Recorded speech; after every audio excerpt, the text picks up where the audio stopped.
America loves a good comeback story. Rocky Balboa, the McRib, John Travolta in the 90s, we can't get enough of them. And now, it seems, the US wants to orchestrate a comeback in the world of cryptocurrency. After years of regulatory uncertainty and a mass exodus of crypto companies, the question on everyone's mind is, can the US lure crypto back home? This isn't just about national pride, though let's be honest, that's definitely a factor. This is about the future of finance innovation and America's place in it. Will the US be a leader in the burgeoning crypto landscape, or will it be relegated to the sidelines, watching as other nations reap the rewards? The answer, like most things in the world of cryptocurrency, is complicated. Remember the early days of Bitcoin? Back when you could mine it on your laptop and the only people who knew what a blockchain was were computer science PhDs who couldn't get dates? Those were simpler times. The US, in its infinite wisdom, decided to take a hands-off approach. Cryptocurrency? Sure, knock yourselves out, kids. Just don't ask us to explain what it is or how it works. This regulatory vacuum led to a gold rush of sorts.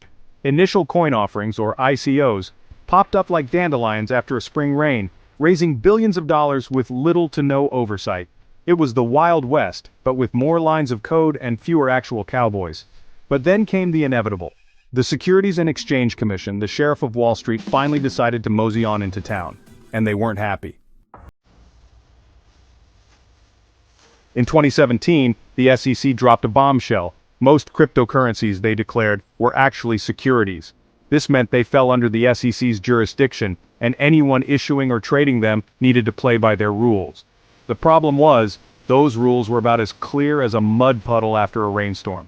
Faced with this regulatory uncertainty and the threat of hefty fines, many crypto companies did what any sensible business would do. They packed their bags and headed for friendlier shores. Places like Switzerland, Malta, and the Cayman Islands became crypto havens, welcoming these digital pioneers with open arms and, more importantly, favorable tax laws. But recently, there have been signs of a thaw in the icy relationship between the US government and the crypto industry. Could it be that the US has finally realized that pushing away innovation is not a winning strategy? The SEC, under pressure from lawmakers and industry leaders, has started to show some flexibility. They've hinted at creating a regulatory sandbox, a safe space for crypto companies to experiment without fear of being slapped with fines.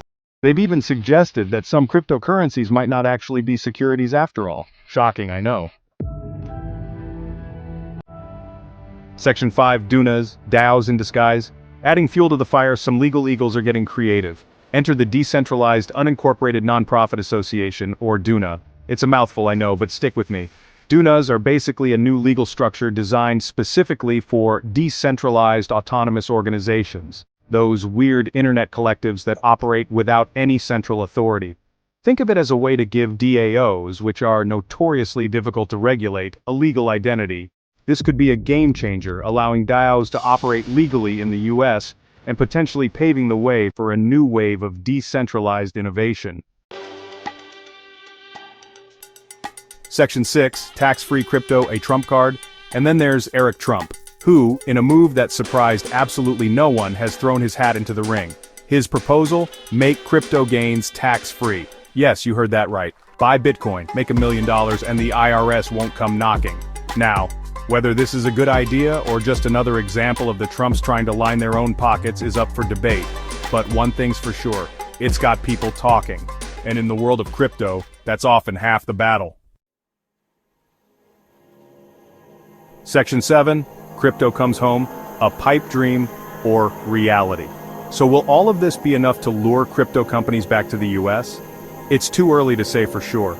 The crypto industry is notoriously volatile, and what's true today could be ancient history tomorrow. But there's a sense of cautious optimism in the air. Crypto companies, tired of navigating the legal gray areas of offshore havens, are starting to see the appeal of a more stable and regulated environment. Section 8. The price of uncertainty. The recent SEC roundtable on crypto regulation, while a step in the right direction, highlighted the anxieties gripping the market. The mere act of seeking input sent crypto prices tumbling, a stark reminder of the power the SEC wields and the market's desperate need for clarity. This volatility underscores the high stakes involved. Every utterance from the SEC, every proposed bill, sends ripples through the cryptosphere. This uncertainty comes at a cost, deterring investment and hindering the industry's growth. Section 9. The future of crypto made in America? The future of crypto in the U.S. is still being written. Will the U.S. seize the opportunity to become a global leader in this transformative technology, or will it be left behind, watching as other nations reap the rewards? One thing is certain, the world is watching. The decisions made in the coming months and years will have far-reaching consequences, shaping not only the future of crypto, but also America's place in the 21st century economy. So buckle up because things are about to get interesting. Like, share and subscribe, and stay tuned to our channel, Lawence.